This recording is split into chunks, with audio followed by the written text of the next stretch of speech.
Here I have Nokia 2.1 and let me show you how to reset app preferences on the following device. So at the very beginning, let's start by using your home screen. Let's open the list of all apps, choose settings. Here you need to find and select the system. Now choose reset options and choose reset app preferences. So this will reset all preferences settings. So it will reset the disabled apps, disabled app notification, default apps for actions, background data limit for apps, and all permissions.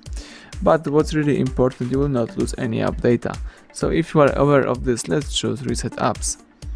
And that's it, you just reset app preferences. You can go back and start using your device in a normal way. Thank you for watching, please subscribe our channel, leave thumbs up under the video.